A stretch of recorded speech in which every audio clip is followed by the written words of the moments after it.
All right, guys, welcome back to another video. Welcome back.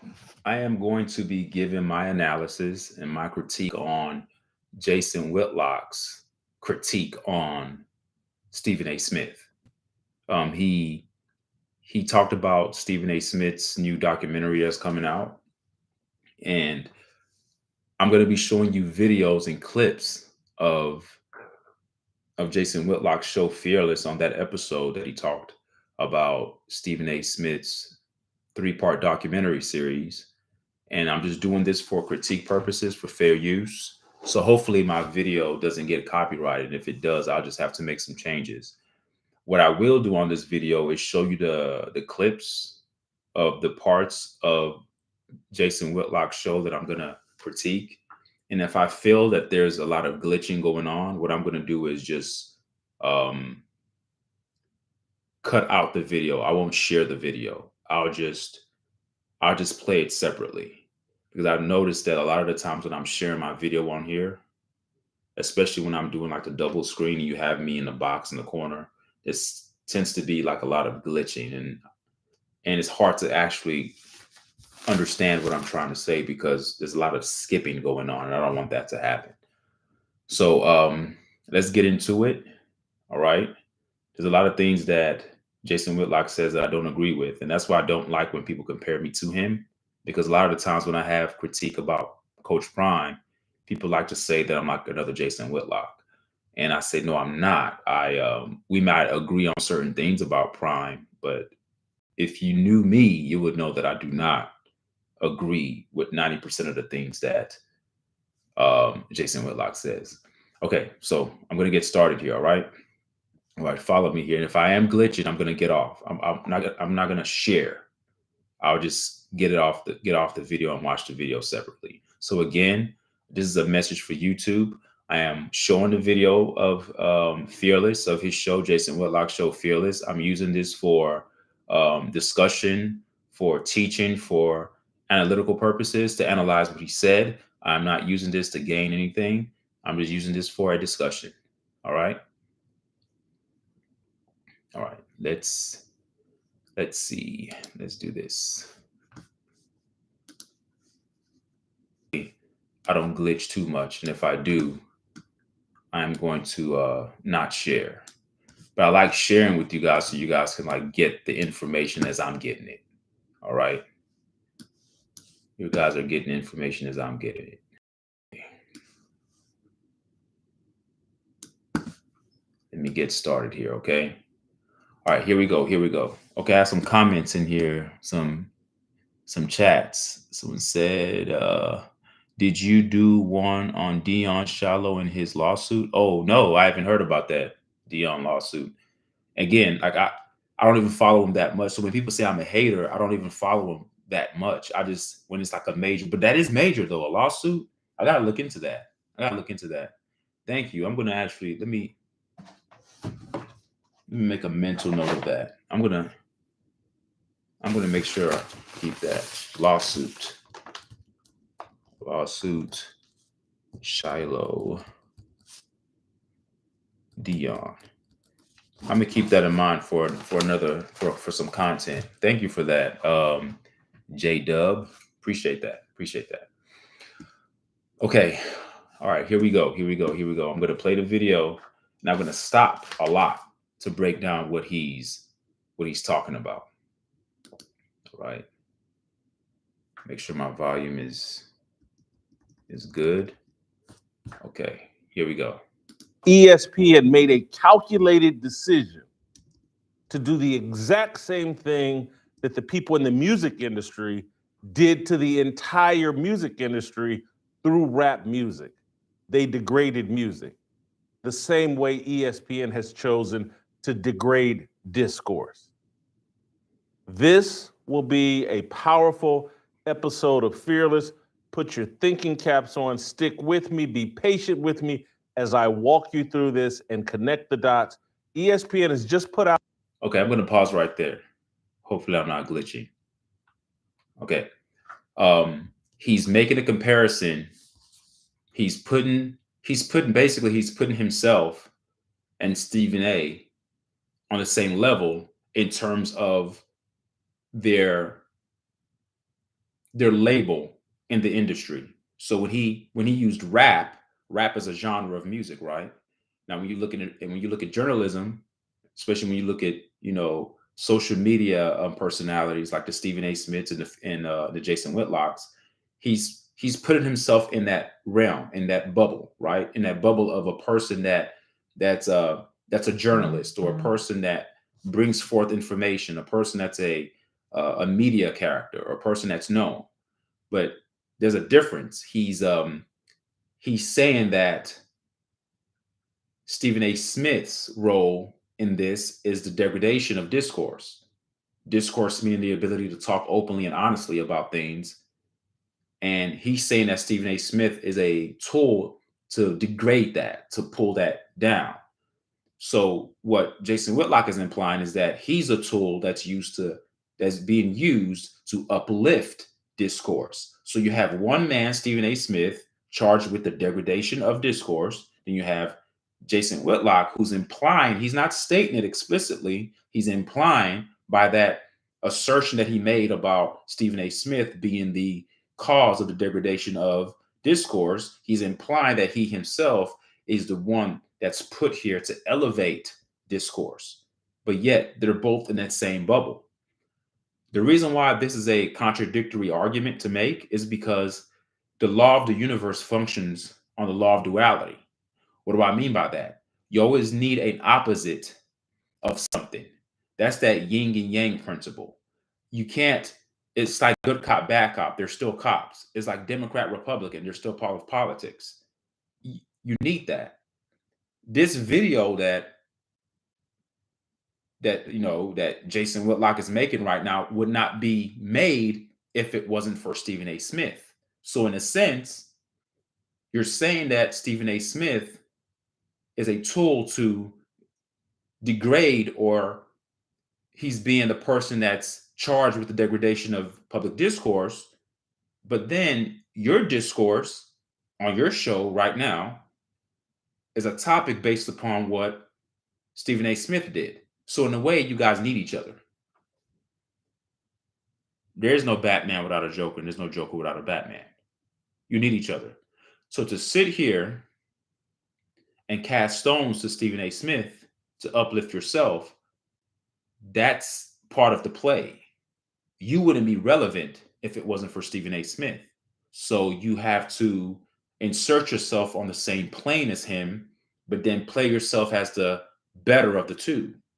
I uplift discourse, and Stephen A. Smith degrades it. He's charged with the degradation of discourse. That's what I see there. Okay? That's what I see there. All right, I'm going to continue. Out a documentary, a 3-part documentary. Now, I'm going to fast forward as well because I've taken some notes. I'm not going to go through this whole video. It's very long. So I have certain parts that I cut out, and I'm going to skip to certain parts. So that's the first part. I'm going to skip to about 6 minutes here because that's what I had put on my notes. Okay. This video is brought to you by manscaped.com. The star of the show, the all-new for 30 days free at covetedeyes.com. Okay. So let me start, and I'm telling you, call your friends, call your enemies, call anybody that cares about sports or is trying to understand, like, how did we get here? What's going on in America? I'm going to use what's going on with Stephen A. Smith and their latest documentary to explain to you how this applies to all of American culture and what's being done by these big media giants, these big global corporations like Disney. Okay, let me stop right there. When he's talking about the big corporate giants like Disney, it's not just Disney. YouTube is part of the corporate giant. Me getting on this platform, you can say I'm part of the problem as well. Everything that media is underneath the giant. All right. The giant has its tentacles in everything. So it's not just Disney. Let's not just pick on Disney. Let's pick on every major network. Let's pick on every major social media platform. There's equal opportunity here to cast blame at. So when he says that there's a problem with that, then you're part of it too, because you're infused within that machine of media. You have a huge platform because you're allowed to have a platform, Jason Whitlock. You don't have a platform because you're some martyr or you're doing something that's so I don't know, so different from anybody else. You're allowed to have that because you're the opposite energy force to Stephen A. Smith. This is what allows you guys to be relevant, because people can choose, people can pick sides, but yet you guys are still operating underneath the reference of media. So you can cast stones at different media companies, but they still are governed underneath that media corporate giant that you just spoke about. So in a way, that's why it's very, these videos that I critique, especially with Jason Whitlock, is sort of it's sort of like a self-indictment message, right? He's trying to indict somebody else of one thing, but as he's doing that, he's also indicting himself because he's part of the same system that he's talking about, that he's critiquing. All right. Then he talks about here, he talks about the culture of America, how this has been a problem that's been, waged upon the culture of America. I'm here to say, guys, America has no culture. America has never had a culture. The only culture that America had was the culture that was here when the indigenous people were here in America. And it wasn't called America. It was called Turtle Island. And it was called America because they lied to you guys in history lessons and told you guys that some explorer from Italy named Amerigo Vespucci, he came here and explored the land, and then they just named it after him. They named it after a Caucasoid or European, an Italian at that.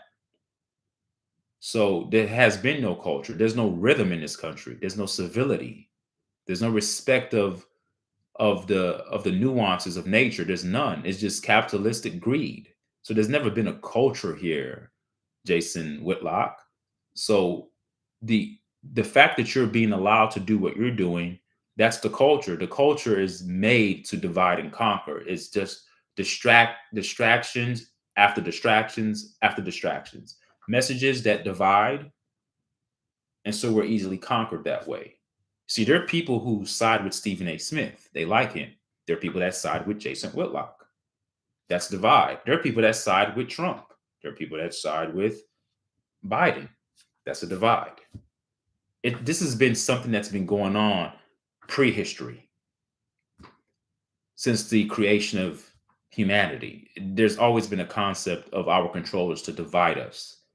Even with the languages that we speak, all the different languages is done by design. It's not by coincidence that we speak different languages. It's a divide and conquer tactic. Because if we all spoke the same language, we can easily communicate, we can easily be innovative, we can easily come together, and we could easily unify. But when you divide a language and you have so many languages of different cultures, you have a mixture of too many things, and then we're not that hard to conquer that way. Okay, so he speaks about culture. We've never had a culture. We've never had a culture here. That's what America is known for. It's known for not having a culture. Believe it or not. Actually, the culture of America is non-culture. There's none. There's none. If burgers and fries is a culture, then I guess you can say that disease and cancer and death is a culture. I guess we can say that. That's what America is known for, is for their fast food and junk crap. I guess you could say that. I guess you could say that's what America is known for. All right, moving on. Let me fast forward a little bit more here. He talks about, none of this is on accident. It is all planned. And I'm going to connect it to racial idolatry and how it's the linchpin for virtually everything they're doing to bring this country down. Okay. This country doesn't have to be brought down. It's already down. Many people keep talking about this New World Order stuff. It's already here. I just think that's just the ignorant part of humanity, how deeply apathetic we've become to certain truths and how bereft of critical thinking skills that we possess. We continue to talk about things as if it's future tense. People keep talking about a savior that's coming. People keep talking about God one day is going to come and save the world. People keep talking about something that's going to happen later. People keep talking about New World Order coming later. People keep talking about, oh, the country is going down. It's been down. See, it's hard to know you're in hell when you're already in it. Just like if you're in a restroom and you're taking a dump. Initially, you may smell your own ish, but after a while, when you sat in it so long, you don't smell it anymore. Anybody else who comes in will be like, whoa, that stinks. If you're sitting in filth, it's hard to recognize the filth because you become so accustomed to it. We've been so desensitized to understand that America has already been destroyed. We have no culture. We've never had one. So when he speaks of racial idolatry, I want to get to that because he did talk about racial idolatry. He's big on always talking about racial idolatry. But I find this very, very paradoxical. Number one, it doesn't make sense. Number two, it's very contradictory. Number three, it's very hypocritical. I'm going to tell you why. The same Bible that he totes, he's a Bible thumper. He likes to talk about going back to Christian values. I can argue and say that's religious idolatry as well. Now, he may say, well, no, idolatry is when you worship something. Not necessarily true, because the way he describes racial idolatry is saying that how people have arguments and have foundations based upon race, and they use race as a means to drive a narrative. Well, you're using religion and religious dogma, a European religion that was cast upon our ancestors to oppress them and to brainwash them and to keep them in a state of being docile. You've basically taken that mantra or that theme, you're using that as a tool to lure listeners to you, to make it seem like you're a religious person, and you're using that as a way or as a means to increase your notoriety and to build your argument. So I can argue and say that you have religious idolatry. See, any metric of judgment that you use to judge somebody else, that same metric could be used against you, because we all have bases of foundations that we use to support our argument. If you're saying that racial idolatry is a tool used by them, whoever they are, to envelop or to infuse their argument with some sort of substance, then you yourself, Jason Whitlock, are using religious dogma and doctrine to build your argument, to give your argument some sort of validity and substance as well. So if they're using racial idolatry, you're using religious idolatry. So the point of me breaking that down to you guys as listeners is that idolatry is in play. Idolatry is being used by both. Don't be fooled. See, the same accusations that he's accusing others of, he's just as guilty of using the same thing. The difference is he believes in what he believes to be true. And those people who believe in their racial idolatry, they believe their philosophy towards or their perspectives about their race seems to be true as well. It's a moot point. You're doing the same thing that you're accusing your opposition of doing, Jason Whitlock. All right. I'm going to fast forward to about 12 minutes. Again, I'm just fast forwarding to the parts that I took notes of. Okay. All right. Let's watch. First, when I was in 7th grade. The reason why I liked it, because everyone else liked it. What has been done, how they've degraded music. And this will possibly be one of the most divisive things that I've said. Anybody with common sense will be like, yeah, those are just facts. But we're not living in a common sense time. And so when I say this, when I say that rap music is an example, a glowing, big, bright light about the degradation of music. It's the biggest shining example of like, look what they're doing to our culture. And if you remember, I told you guys, I pointed out that Tucker Carlson on his show on X pointed out, like, and in a conversation when someone said, look at what they've done to architecture. Look at what they've done to these buildings and how ugly things are. And this is all intentional. They're degrading culture. They're making you look at ugly buildings and making you pretend that they're beautiful and they're as well constructed and as beautiful as things in the past. Okay, I'm going to stop right there. He's talking about the degradation of architecture and music, and he's talking about the degradation of culture. Again, that is the culture of America. Current culture of America is a degradation of all those things. He has a point. But there's a deeper level to the degradation of all those three components that he just mentioned. There's an effect that comes from that. And I'm trying to explain this in a way that so you guys can understand it. I don't want to have you guys miss this at all. When you allow for one thing to happen, because in certain cultures, there's no degradation of certain things. I've read online about the strict laws that Dubai has. In certain countries, certain things are not permitted. Okay, they're very strict with certain things because they have a certain way that they want things to be. They want to stay true to certain traditions, and that's part of their culture. That's part of their system. Okay, now we're talking about America. America allows anything to happen, but it's not because we're losing control. It's a system built in within the chaos. So there's a method to the madness that we're seeing. Yes, there's a degradation of all those things: architecture, music, and culture. That's done intentionally, because if you have a degradation of those things, you're also going to have an uprising of the opposite starting to foment. You say, what do I mean by that? I'm going to explain. When you allow for one thing to happen, it gives breath, it gives life, it allows for the opposite to be conceived. So, just as he's talking about Stephen A. Smith, right?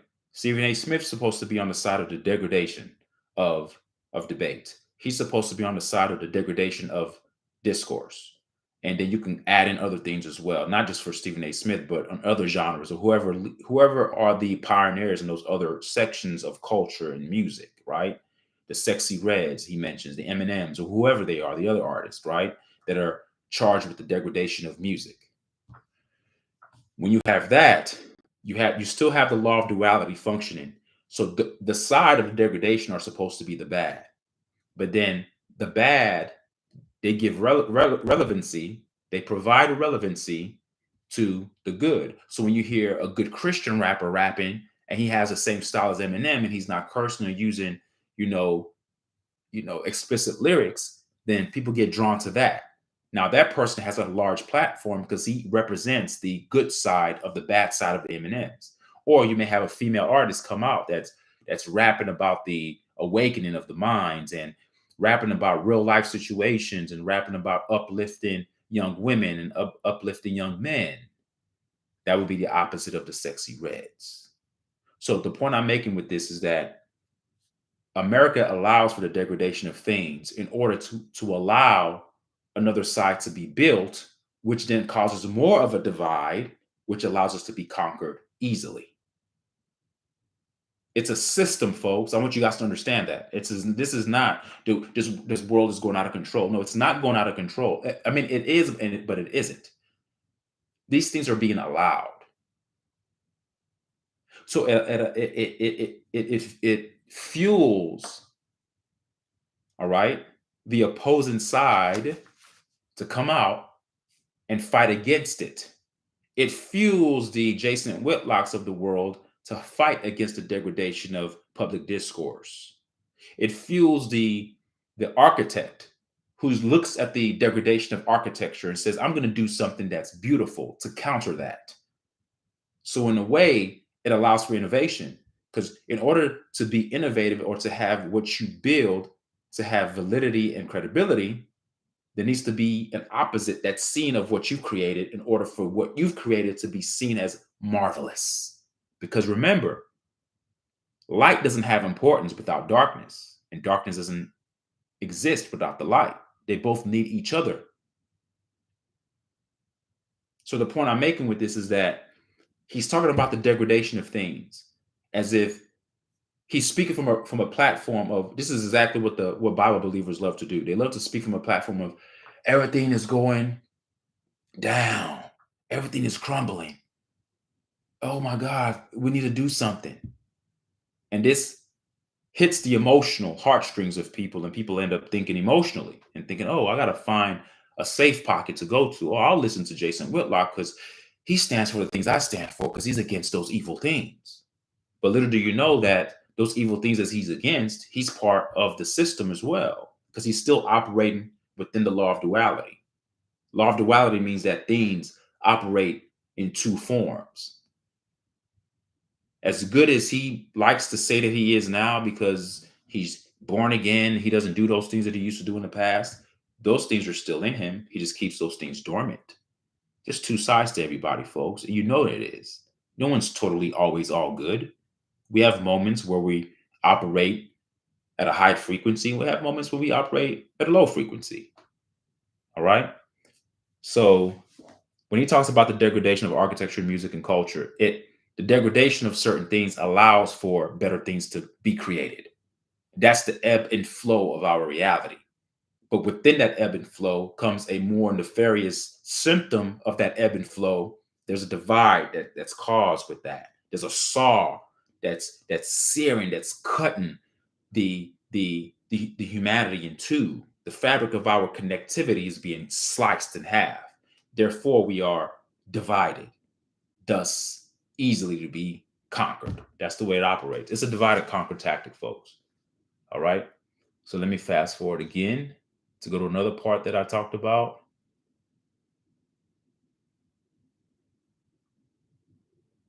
I think this is it here, about 15 minutes. Yeah, let me go here. There it goes. Shut you down. Oh, you're an Uncle Tom, or oh, you're a racist. You package everything black and defend degradation by calling it black culture. That shuts people down and makes people say, no, this is actually good.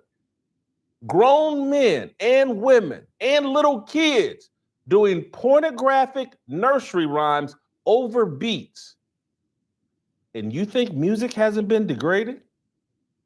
You think Ella Fitzgerald will be like, oh yeah, you bring her back to life and she hears this kind of vile pornography played on radios, and these artists who pretend and or are criminals, they're at the top of the music industry? If we went back in history and told people that, like, oh yeah, Cardi B and Sexy Red will be at the top of the rap game, and some dude, Lil Nas X, will be doing songs about him going to prison and banging dudes in prison, yeah, that'll be the face of music. Okay, let me stop there. Again, everything that he just said is that he's accurate. All right. The things that he says, I'm gonna get you guys to understand something. The things that he speaks about are true. I'm just here to apply a more nuanced perspective about the law of duality, about the two sides of everything, and how when one person is casting stones against another person, that person is also within that system that he's critiquing. He's part of the system. Doesn't mean he's part of the problem. Okay, he stands on the opposite side of the part that he's labeling as the degradation of our culture, or the degradation of our music, or the degradation of public discourse. All right. He's talking about how people talk about black culture and this and that. All those things are divisive means used by media. And the fact that he's on a platform talking about it, talking about how he's adamantly against those things because it shuts people down from actually talking about things that are factual, instead of having this tribal mentality where you know, I'm black culture and black this, I'm black that. But that's the purpose of it. What he's doing, he's serving the purpose of the controllers. The controllers are giving you a platform, Jason Whitlock. If you were a threat, you would be taken off the air. They understand how the human brain works. This is all human psychology. This is all CIA Operation 101. Everything that's done is a psychological operation. That's where you get the term psyop from. Psy, short for psychological, operation, psyop.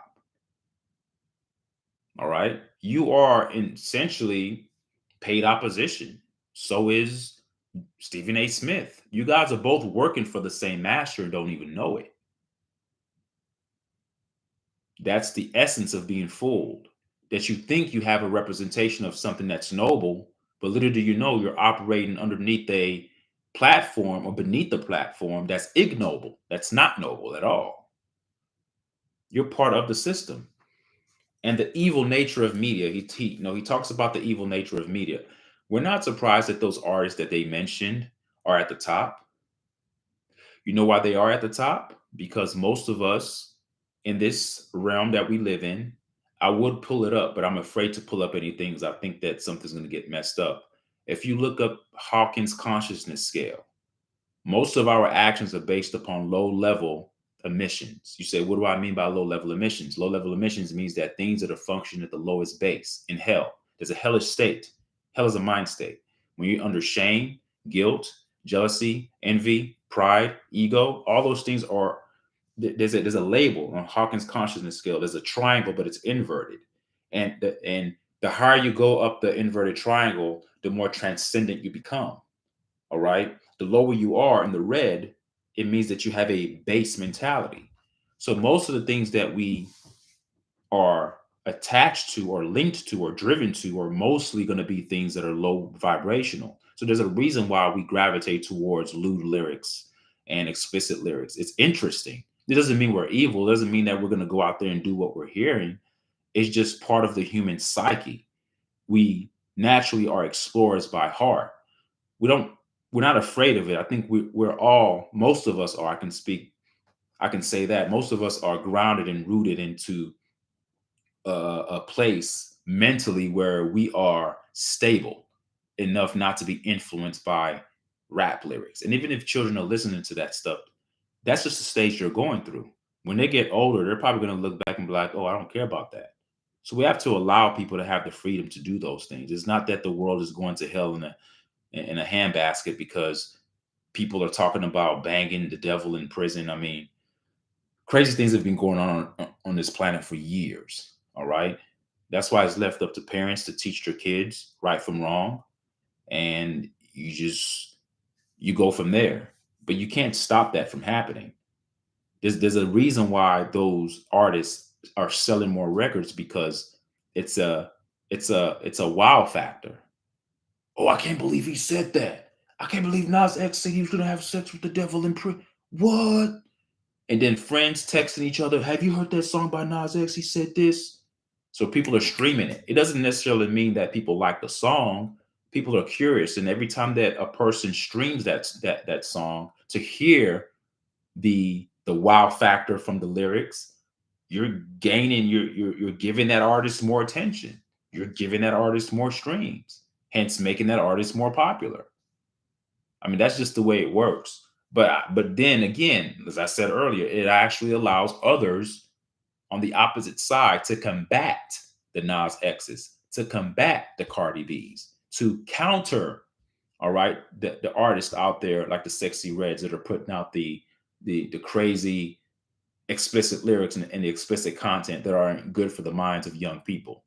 All right. You're giving other people a platform to be opposite of you. Because everyone, see, the law is not forcing every artist to be lewd. Now, you may say, well, the people who don't talk about those things don't sell. Okay, so what? So what? There's more of the crazy artists than there are the good artists. You know why? Because the crazy artists, they're just like they're industry plants. You could come up every year, there's a new one that comes out every year or two, maybe every 5 years or so. There's a Sexy Red that comes out, one hit wonder. You don't hear about them again. Then they plug in another industry plant. It's like a manufacturing machine. They just chug one up every time. Where the good artists that actually have talent, they're working so hard to sell records. It's only like one at a time, and it doesn't come. They don't come as often as the bad artists. So that war that's being waged, the bad artists are always going to win. And when I say bad artists, I mean the artists that are putting out the bad content. It doesn't mean that their music is bad. It just means that what they're saying is not connected to a biblical worldview, like Jason Whitlock likes to talk about so much. He likes to tie everything back to that Bible. All right. If that's the case, then nobody should be watching any violent movies. Music is a form of art. Movies are a form of art. I don't have anything against it. People just have to be parents, and you have to guard your kids against that stuff. And even if they do listen to it, doesn't mean that your kid's going to listen to that and actually go perform it because they heard it. Okay. I think we need to start giving human beings and our brains and the way we operate, we need to start giving ourselves a little bit more credit and stop acting as if we're easily moved. Okay? Just because we see something on TV doesn't mean we're going to try to enact it or replicate it or do it again. Okay, so all right, moving on. Let me fast forward. And I think I stopped again at around 28 minutes. So I'm going to stop here at 27 minutes. They said wizardry only appears in fairy tales. His entire narrative about his college career, his high school career, all of it is either exaggerated or it's a lie. How does a pathological liar end up as the face of sports journalism with the worldwide leader in sports doing documentaries promoting him as the face and the voice and the most important person in sports media? See, so when he talks about Stephen A. being a pathological liar, and just to give you guys context, he's talking about the book that Stephen A. read. He talked about, when he read the book and had questions, and there were a lot of inconsistencies in his book, and how Stephen A. Smith lied about his basketball career and so on and so forth. And then again, it goes back to what I said earlier. By calling him a liar, you're implying that you're the truth teller. So here we go again with the good cop, bad cop scenario. They're both media personalities. I want you guys to understand that. They're still underneath media. So the war is for the mind. Okay? The war is for the mind. Who's going to be suctioned in? Who's going to be sucked in? Are you going to be sucked in by the theatrics of Stephen A. Smith? Or are you going to be sucked in by the information given by Jason Whitlock? See, now you're forced to choose sides. That's the divide and conquer thing that I'm talking about. They're still operating underneath the same umbrella. But I want you guys to be outside the umbrella, because when you're outside the umbrella, like I am, I can see on the outside of what's going on. I don't pick sides. I just have my own brain to see what's happening. The law of the universe operates that way off of law of duality. Even the God people serve comes in two forms: female energy and masculine energy. There's the opposite. There's always an opposite to something. Female, male, male, female, dark, light, light, dark. Stephen A. Smith, Jason Whitlock. On a micro level. Okay? So he's implying that he's a truth teller. All right? And then in the media, and he's saying how they allow a pathological liar to do this and do that. The media doesn't care about truth. You guys should already know that. They care about narratives, and they care about narratives that can be used to control the minds of the people. The CIA, you guys are going to do research on the Central Intelligence Agency. They studied how they can use media to control the masses. Now, it doesn't mean that the media controls everybody 100%. No, it doesn't. But for the most part, generally speaking, media controls the minds of people. Media was the one that made everybody go wear masks.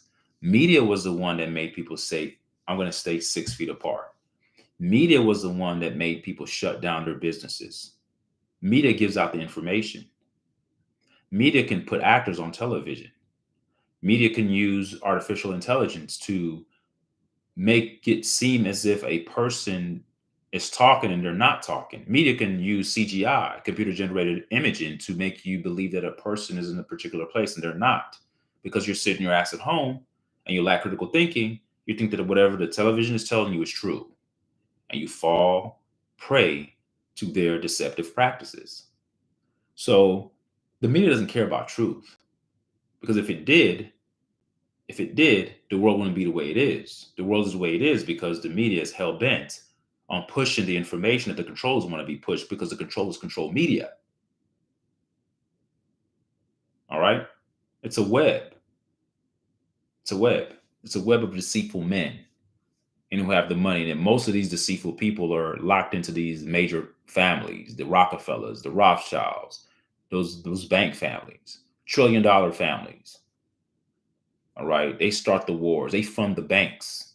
They run the banks that run the world. So they run everything. All right. So anyway, so the media doesn't care about truth. So let me fast forward again to about 33 minutes. Because that's why I stopped again. 32. Okay. Awesome. This new form of music, and this is great. And yes, I know it's pornographic. Yes, I know it's childish. Yes, I know it's evil and wicked, but it's awesome. It's great because it's Black. This is how they use idolatry to justify wickedness. Okay. The same way you, Jason Whitlock, use religious dogma as a form of idolatry to justify the indifference of this divine being you call God that cares about everybody. That's an indifference. When little children are getting raped, where's this God at? When a little kid in Africa is being sold into slavery, in today's world, I'm not talking about back then, I'm talking about now, currently. Slavery is still on. Where's that God at? When that child right now that I'm speaking is being abused or being trafficked, where's God to stop it? So the same accusations that you lay upon the lap of people like Stephen A. Smith and the Black culture, the people using racial idolatry to, justify certain things, then you're also using this highly over hyperbolic sense of a divine being that's riddled with benevolence, meaning that he's all good all the time.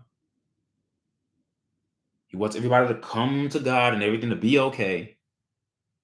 What happens to the protection of the innocent children who don't even know it all yet? They have an innocence because they trust everybody. What happens to those kids that are being taken advantage of?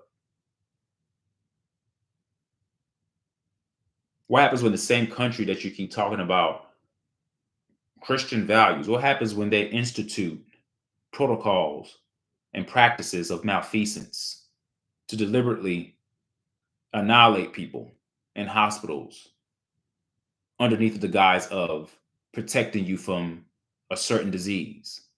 I don't want to get too deep into that because I could get censored. You guys know exactly what I'm talking about. It's the big thing that just happened 2 or 3 years ago. Had everybody wearing masks, walking around here like they were crazy. Where's that benevolent God to stop the lies? So it goes both ways. You become docile, Jason Whitlock. You're speaking the language of your oppressor. You're basically the audible. You're the audio. You're the voice of the oppressor. But you being a brown-skinned man, a melanated man, you're being used as a tool to ply the trade of our controllers. And you think by linking yourself to this, I'm on my soapbox and these people are degrading this and this is bad, we should all just think the same and think Christian. There's nothing inherently good about Christianity if you do the history of it, of how it became what it was. The papal inquisitions, the mass murders, most wars are fought from a foundation of religious dogma. Even what's going on in Israel and Palestine right now is based on religious dogma, bloodshed because of religion. All the murders that happen in the Bible, over 3 million deaths in the Bible, murders, and all of them were done by the same God that you talk about. 10 murders were by Satan, and at 10 murders by Satan, he got permission from God to do it. So I ask you, who's the devil and who's God? I think we are God. I think we have the ability to be humane. But I think we've allowed external things to divide us. And we've become combatants to the point where conflict is the theme of the day. we're always in conflict. There's always one person against another. Because we've allowed ourselves to allow external factors to dictate which direction we move. And then we cast others aside as the have-nots who don't believe in what we believe in. So media, so he calls here, and I stopped this for a reason, because he calls media. Let me continue to play it so that he can finish saying what I wanted him to say. Exact same thing transpiring in the sports media world and in the media world. This is why people like myself and Donald Trump call the media the enemy of the people. That's factual. Media is the enemy of the people. But I would go as far and says that people are the enemy of themselves. See, in order for you to allow media to be the enemy of you, it means that you've already been an enemy of yourself. You've already allowed yourself to not be a thinker. You've already allowed yourself not to have a high degree of intuition. You've already given your brain to other people to control you. When you start blaming something else to be the enemy of you, especially when you can control it, you can control what media does. You can't control what they say, but you can control what you're going to believe. You don't have to listen to media. You can turn it off. You have the power to turn it off. I'm not talking about an enemy coming inside your house, trying to break in, and you have to pull out a gun to protect your family, put out a weapon to harm that person who's trying to impose harm upon you and your family. I'm not talking about that type of enemy. We're talking about something that's outside of you. See, when a person breaks into your home, you're not letting that person in. That person is trying to come into your home. Media, you allow them in by what you listen to, whether you listen to it through your smartphone, whether you listen to CNN, Fox News, MSNBC, whatever means of which way you get your information, whether it's on YouTube, whether it's listening to people like Jason Whitlock. It starts with the person. So I'm not going to say that the media is the enemy of the people, though media acts as an enemy of the people, but it acts as an enemy of people who are bereft of critical thinking skills. They lack critical thinking skills. They don't question anything. They don't know enough to question anything. And if they don't understand something, they just throw it up to God. God knows it all. God works in mysterious ways, and he's going to come save the day one day. So yeah, media being called the enemy of the people. People are the enemy of themselves. And I think that's where it starts. Once you've betrayed your own soul, then the matrix media will fill that void of betrayal that you have within. And then they will control your thoughts and dictate your actions from there forth. And you saw it happening during that pandemic. The people who were critical thinkers who asked questions were demonized. The people who followed along were hailed as being the heroes. Doctors lost jobs. People lost jobs. People were fired for not taking a certain medicine. You know what I'm talking about, with something that goes in here. So media is not the enemy of the people. People are the enemy of themselves. We have to start taking accountability. All right. Now let me fast forward to about 42 minutes. Incredible product dissolves oven grease and stubborn mold in seconds without any scrubbing. Take any Leftist positions. Let's keep promoting Bomani. Let's give him a show on HBO. Let's give him a high noon on ESPN. Accomplished nothing. And people will hear this, oh, Whitlock's just jealous. No, I'm not. I'm just telling you the facts because no one else will. These things are so obvious, and the media won't talk about it. But I was sitting here watching them celebrate Kenny Smith, the former NBA player who sits on TNT's NBA show with Barkley and Shaq and Ernie Johnson. And they sold this moment that I'm about to play you as some great example of the progress we've made in the media. And I'm sitting there with my mouth wide open. How is this progress? What? And I don't dislike Kenny Smith. I really don't. I enjoy him on Inside the NBA. But this is not one of his great moments. This is him getting caught up in the degradation of discourse. This is him falling into the trap and following the lead of the worldwide leader in sports and everybody tapping into emotion rather than facts and logic. Play the clip. Kenny. This is tough. I mean, right now my head is like ready to explode, like just in the thoughts of what's going on. And I don't know if I'm even appropriate enough to say it, what the players are feeling and how they're feeling.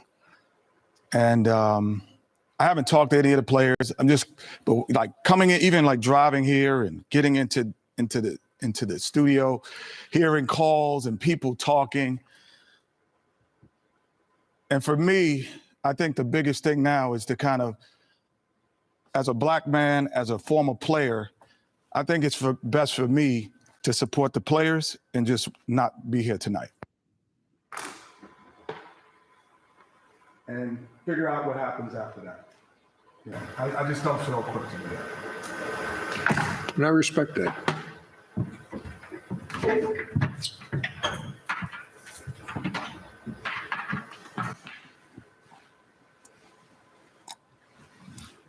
Shaquille, the fact that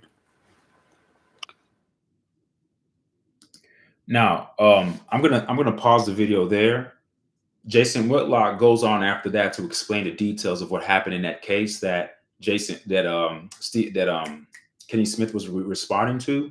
A lot of us do this. A lot of us are victims of it. I don't blame Kenny Smith too much, but I think that as a professional on air, he should have stayed, because a lot of the times, well, he doesn't know this.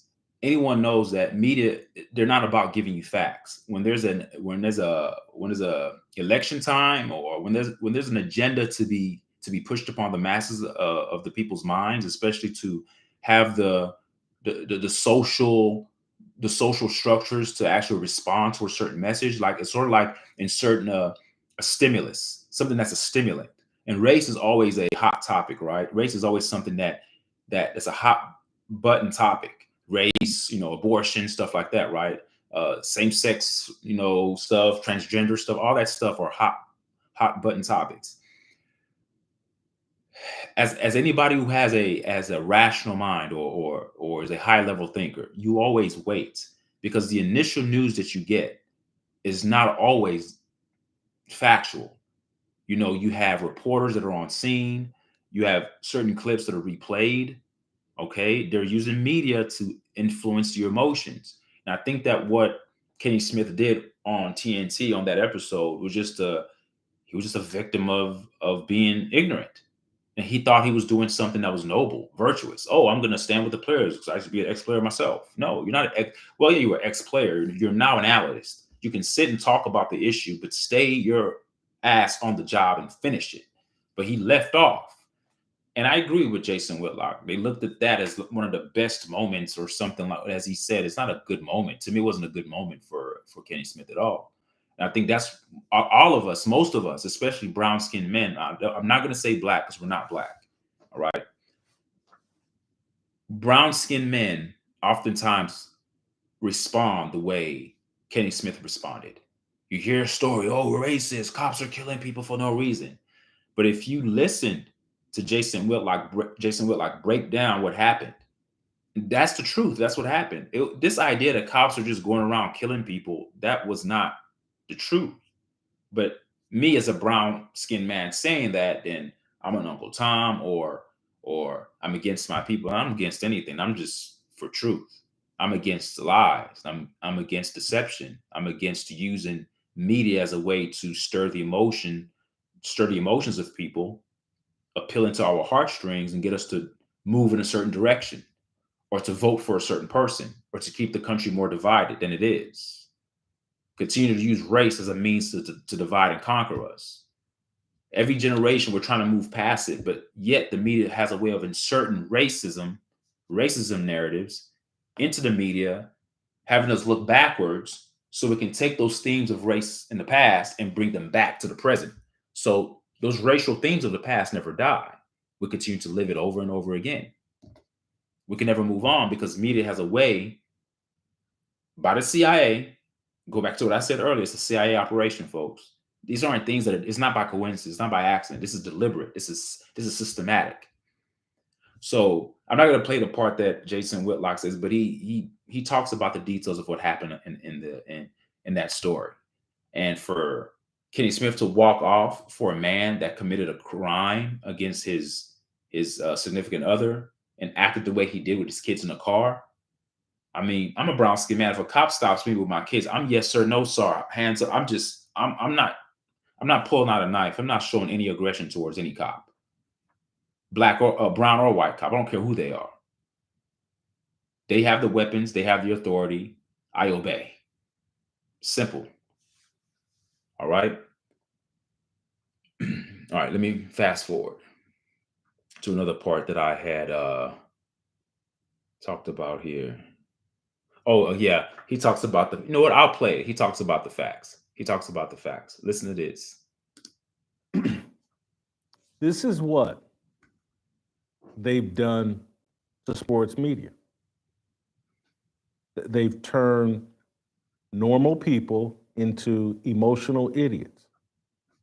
And I say that as respectfully as I can to Kenny Smith. He's not a trained journalist. He's a trained basketball player. He can talk about X's and O's. He can run up to that screen and tell you what happened on the basketball court. He's been tricked, or he was tricked. Well, I disagree with that. I don't think you have to be a trained journalist to speak. We have the internet. We have eyes. We have brains.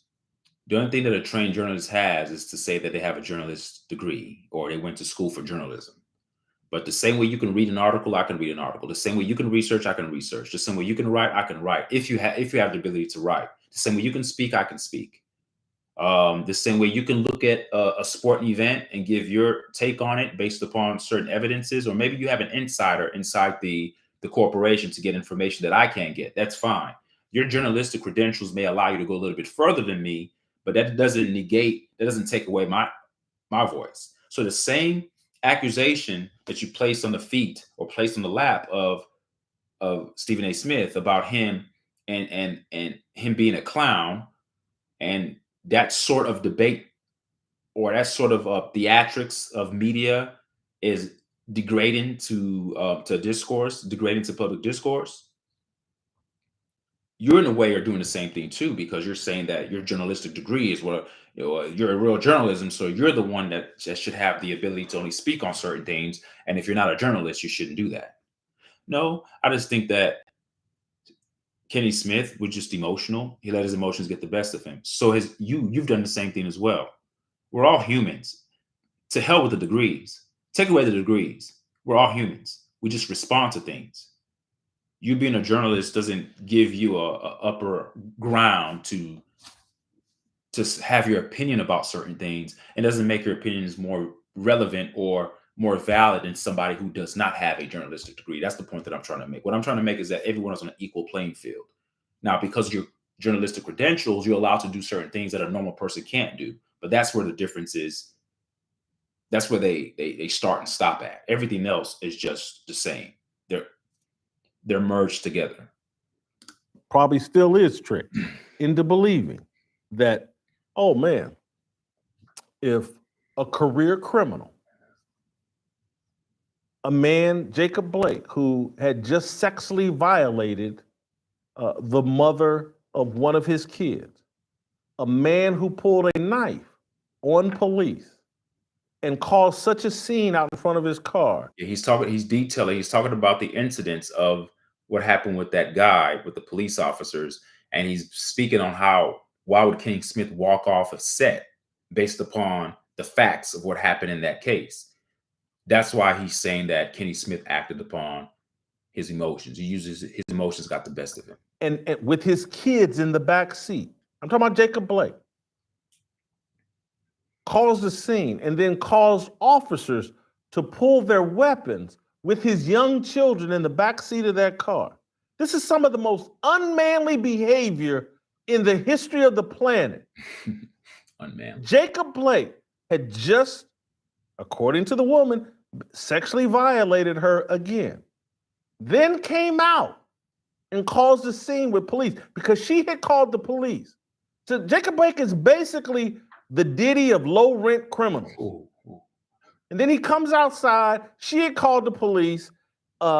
He causes a scene. He pulls a knife, causes the police to pull out guns with his kids in harm's way.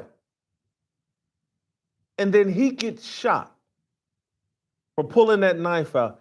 And Kenny Smith is walking off the set at Inside the NBA in support of that. Okay. So as you can see there, you can see how we can get wrapped up in emotion, and then you get caught up into that tribal mentality, black versus white cop, brown skinned person. Brown skinned persons gets shot by a white cop. This is racism. And when you inject those emotional themes and those emotional themes inside of your psyche, it actually, this is scientific, it actually diminishes your ability to insert logic into anything that you do. Your judgments, all right, your judgments that you make won't be logical. They'll be more emotional, because now you feel like you're going back to that fight or flight inside the amygdala brain, the part of the brain that acts off of impulse. And when you're continually listening to these feeds over and over and over again about white cops killing black people, and everywhere you go everyone's talking about it. Oh, these cops are killing people. And then you have politicians that are using these stories as talking points. It's all a game. You guys have watched enough movies, and you guys think that these movies are fake. You guys have watched enough movies on Netflix or whatever streaming platform you watch, where they'll have certain events that are coerced, that are put out there. Not saying that the things that happen to those people are fake. Not saying that they're real or fake, but is not out of the possible. It's not out of.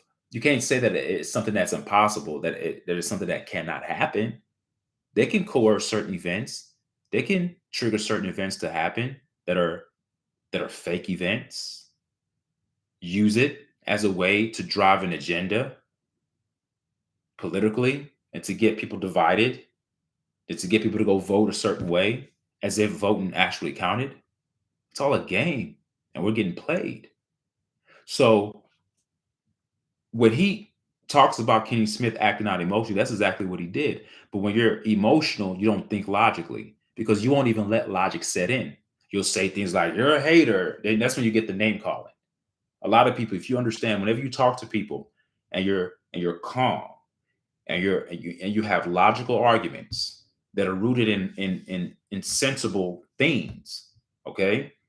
People who can't contend with that, who are stuck in their amygdala, who are stuck in the reptilian brain, they won't contend with the argument, with content. What they'll do is name call, because they're emotional, and what they want to do is trigger you. That's their goal. If I can call you a name, if I can call you stupid, if I could talk about your mother, if I could say something that'll hit you in the heart, I can get you out of your logic to be like me. Hence, you get the term misery loves company, because when people are miserable and they can't contend with your information, they're going to throw insults at you to get you to respond emotionally as they are. And when they get you into the state of being in a sewage, in the bottom, in the filth department, they love that, because now they've gotten you to where they want you. You can't do that. Kenny Smith acted out emotionally. If you looked at the facts of that case, he's going to scratch his head and be like, "What was I?" He won't say that publicly. Ego and pride won't allow him to do that. Remember, the third dimensional realm that we live in, we are riddled by ego and pride and shame and guilt. A lot of us don't have a pure heart. And even if we want to act purely, we're too afraid to come out and say the truth and humble ourselves and be transparent enough to say, "Hey, I made a mistake." He won't never do that. Today, I know for a fact, if Kenny Smith, he knows the facts now, and he looks back at that, if someone asked him, knowing what you know now, would you still walk off the set? He'll say, "No, I wouldn't. I would have stayed on set." But if you put the camera in his face, oh, well, he'll say what normal people will say. "Oh, if I had a chance to do it again, I'd do the same thing, man. I had to represent. I had to stand with my brothers, my ex-basketball players." What people do, they lie when the cameras come on. All right? They lie. All right, let me fast forward here to 49 minutes. That's when I had stopped again. Have to write and produce a docuseries that claims he's the most important person in sports media since Howard Cosell. And that's what they've done with this docuseries, up for debate. They looked at Public Enemy and said, yeah, Flavor Flav, you're going to be the star of this. This is the direction we're going to go with music and with sports discussion. We're going to bring in the clowns. And we're going to, no one can complain. Because if you complain, we're going to call you a racist or an Uncle Tom and a sellout. Oh, you're just jealous. No, I'm just actually concerned about the nihilism and the stupidity and how we're just continuing to mislead people, and destroy the truth at every turn. Okay.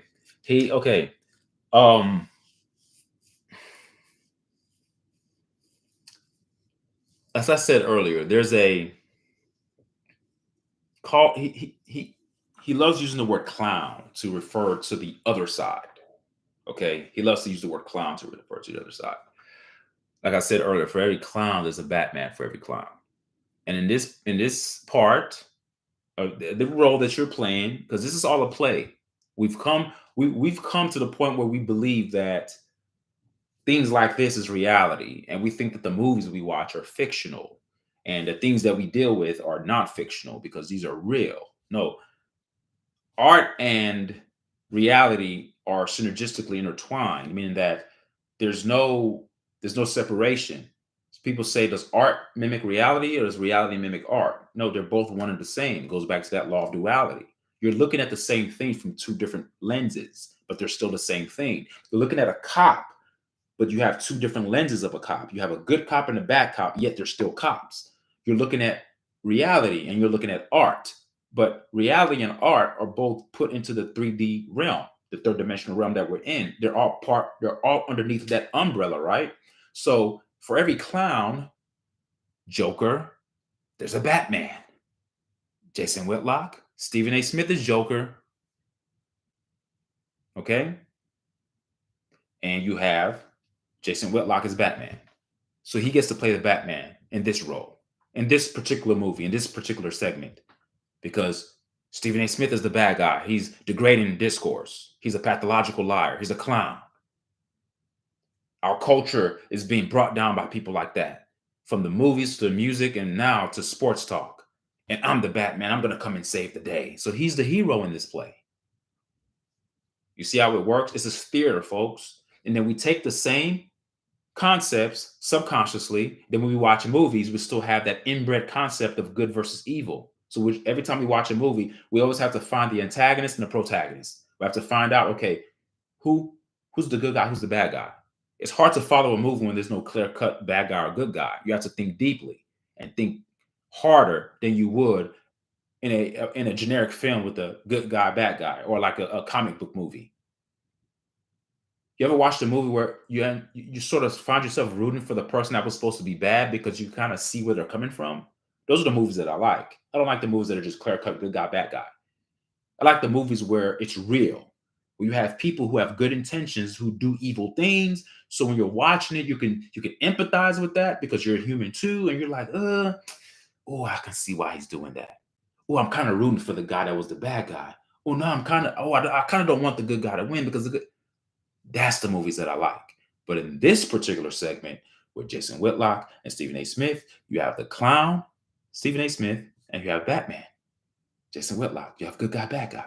All right. So that's what's being painted here. There's nothing, and he's part of the movie. That's the point that I'm making. Your validity, your credibility, and your prominence, you being known for something is based upon the clownship or the clownhood of Stephen A. Smith. Because in his clownship, it gives you a counter argument. So you guys are still functioning on the same frequency. Different spectrums. You're on the good side, Stephen A. Smith is on the bad side, but yet you guys are still functioning on the same line. You guys give each other relevance. Even when Stephen A. Smith came out with his rant got a lot of views. People were watching it. People talked about it. Why?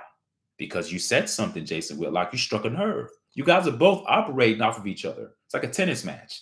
Click, clack, click. It takes two to tango. And the audience comes to watch your entertainment. Aren't you entertained?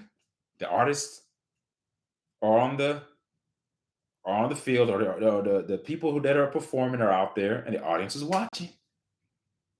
This is a play. This is an act. And people who are critical thinkers can see outside of that and think for themselves. And that's what I want to endeavor you guys to do. Okay? Moving on. I'm almost done here. I've been longer than an hour. This is not what I wanted to do. But hey, it happens. It happens. It happens. Let me fast forward here. 5:27. 51 minutes. Okay. And you have to have someone, a pathological liar, as the face of that.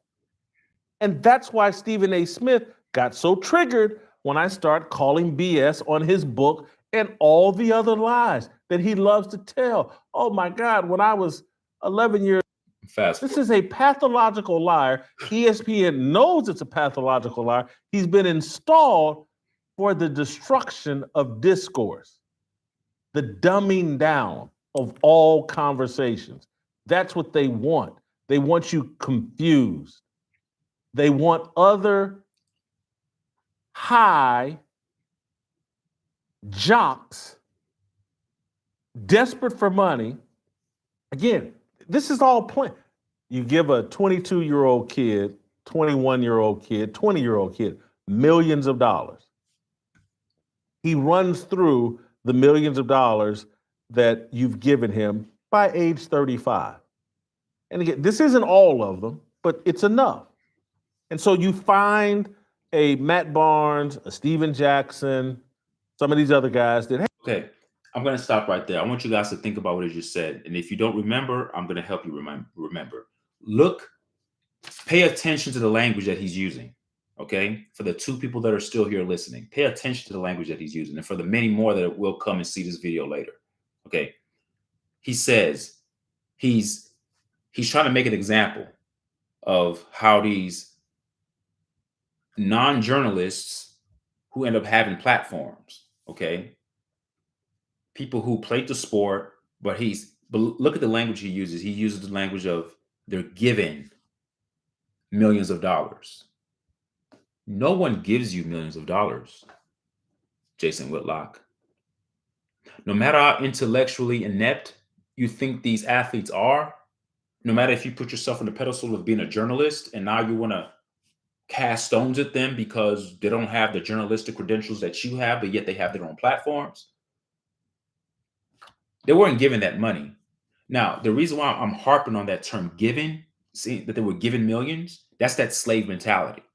That's what we have to break. That's what we have to break ourselves out of as people. What we're given, we're worth billions more than what we're quote unquote giving. No matter how intellectually inept you think a player is, he still earned those millions. He still had to train. Yeah, he might have been genetically gifted, yet he still had to compete. He had to put his body through pain. He had to train. He had to make sacrifices. You don't get to the NBA just because I'm just good. And a person like Matt Barnes, it wasn't like he's not like a Hall of Famer. He's not a top 100 athlete. He's just an average NBA player at best. So whatever he did to get there, he had to work hard. He was like a 3-and-D guy. He just played defense. He wasn't known for scoring. He wasn't known for anything, just playing defense and being as he said it on his video, being like an enforcer type of a player. So nothing is given to us, Jason Whitlock. It's all earned. Stop talking like that. Oh, Massa give me millions of dollars. Massa give me money. I must be obedient to Massa. No, he worked hard to earn that. And then think about it, Jason Whitlock. If the owners can write checks for millions of dollars to these players, imagine how much money the owners have. Slave master, slaves. Slave master, I can afford to give you a little bit because I own it all. It's all owned by the Caucasoid, by the European. So stop using terms like given. Nothing is given to us. We work hard for it. So you may be speaking to Matt Barnes as being a person that's not on your level journalistically, but don't say that he's given things. None of us are given anything. We earn it through our gifts and talents. A gift. The gift was given. The million's what was earned. If I was 6'10", and I had the athletic ability to jump over people and do things that were amazing on the basketball court, the gift was given. I didn't have to earn that. And I had to work at it. I had to hone my skills and make sure that I build upon those things. But if I get to the NBA because of my skill, I'm not just giving millions of dollars. I had to outcompete everybody to earn my millions. So change your language. Change your language, Jason Whitlock. Stop using terms like given. That's slave mentality. Nobody gives us anything. Nobody gives us anything. But you're so stuck in that European God consciousness thing, like you don't even know that you're doing it.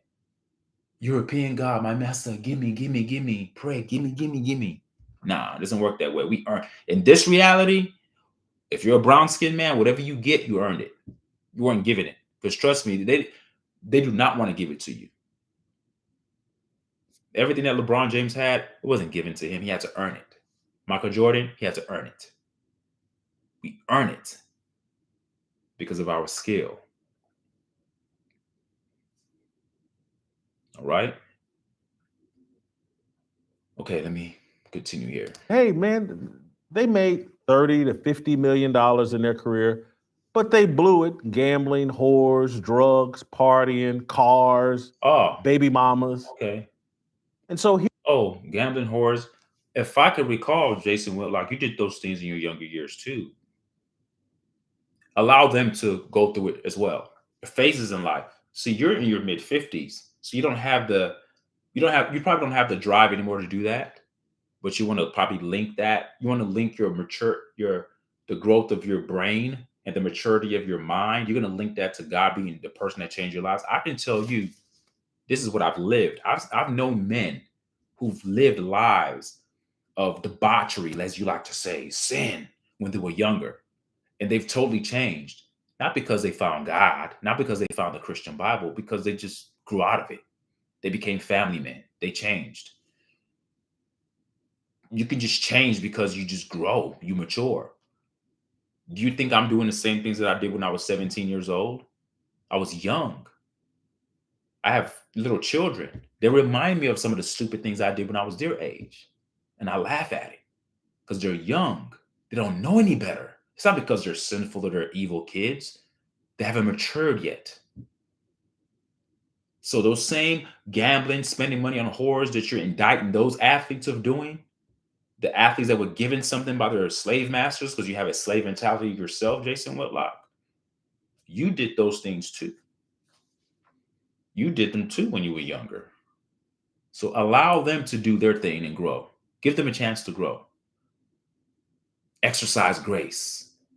All right? Don't be self-righteous here. Please don't do that. Here they are at 38 to 45 years old. They don't know any better. They're not trained as journalists. And you know what, guys? You're desperate. You're accustomed to a lifestyle that your skills can no longer provide. Hey, guys, we're going to turn you into talk show hosts, and we're going to pay you $2 to $5 million a year. No, it's not that.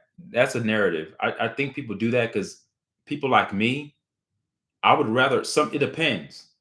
We have choice. Some people like to hear from ex-athletes because they played the game. People don't want to sit and hear a person who's never played the game on a professional level like you, Jason. It doesn't mean that your take or your contents are bad. It doesn't mean that. It just means that we as consumers, we have a variety of ways to get our information. All right. It's not just, okay, I have to listen to this journalist. Oh, he doesn't have a journalist degree, so I'm going to tune him out. No. Like, I'll give you an example. Gilbert Arenas. Gilbert Arenas is somebody I listen to. I don't agree with all his takes, but he's very well informed about the game. He played it on a high level. He was a professional. I listen to what he has to say. He has a platform. Is he a journalist like you? No. Does he have content? Yes. Do I agree with everything he says? No. But I have a choice to listen to him, to get a nuanced perspective about the basketball game. And I can listen to you sometimes, have your takes about what's going on in basketball. It's fine. Then again, here's you inserting that divide. You're part of the problem too. The same problem that you're, but this is a bigger problem. Your problem is about the clown, the guy you see on the screen, Stephen A. Smith, the clown, the Flavor Flav clown. You're casting yourself as the Chuck D, the one that's more conserved in your approach. You're not a clown. You think you're more logical. That's fine. But sometimes people want to hear the theatrics of Stephen A. Smith. Allow people to develop. Allow people to embrace the multi spectrums of content and components that the world provides us. Allow people to embrace it and digest it the best way that they can. To control information is to control the mind. Let people receive what they want to receive. That, in a sense, is an underhanded way of killing discourse. You may not be degrading it, but you're killing it. Let Stephen A. Smith do what he does. If you think that his actions and the things of Sports Center and the things of Disney are a degradation of discourse, that's your opinion. And I could agree or disagree, it doesn't matter. But then again, allow them to do their thing. You're allowed to do your thing. Guess what? At the end of the day, discourse isn't killed. You can have your opinion about it being degraded or being put down, but hey, here you are talking about it. So in a sense, it's actually built up discourse. It's allowed you to have content. It's allowed you to have something to talk about. All right, Jason Whitlock. So that's my take on that. All right. Again, the video is much longer, but I don't have anything else to say. I watched the whole thing. Those are the parts that I just wanted to kind of analyze and break down. I'm going to stop sharing. I hope I didn't glitch a lot. And if I did, you guys leave me a comment. Let me know if I was glitching a lot. I hope I didn't. Let me X out of this one. Okay. Yeah. So thank you guys for listening. Leave a comment. Tell me what you think. And J-Dub, you said something earlier. You said Shiloh filed bankruptcy and has been ordered to pay $11.9 million, and family didn't attend DeAndre baby shower. It's a lot of drama going on in the family. Well, I'm not surprised. And what's going on in the family just to reflect. Okay, you know what? I'm not gonna say anything because that would be called a hater. I'm gonna do another video on that another day. But this today was a video about Jason Whitlock's critique on Stephen A. Smith's Up for Debate documentary. But yeah, just give me you guys opinions and your take on what you guys think that I said. If I'm saying anything that's relevant, or if I'm saying anything that kind of resonates with you, I hope I did. I hope I'm forcing you guys to think a little bit deeper and think outside the box. There's always a bigger agenda that's bigger than what you guys think. Even with the Diddy narrative that's going on, think outside. Always think outside the box. Why are they telling us this? Why? There's always a why. And if you may not have the answers, but continue to ask them, and the universe will align, and you're gonna find a pathway and a door to give you the ability or give you the capacity to find out the why. Because once you figure out the why, then you understand how the game operates. Then you're operating outside the game. Then you become the observer. You become the watcher. You don't become involved. You're no longer the puppet. Your emotions can't be used as the blind sheep. You're no longer a blind sheep. You become a sheep that has eyes to see. All right. So thank you guys for listening to this video. I know I went longer than I wanted to. Give me you guys time and opinions, and leave your comments and tell me what you think about what I said about Jason Whitlock and about his critique about Stephen A. Smith. All right. Thank you guys for listening. Till next time. All right. Take care.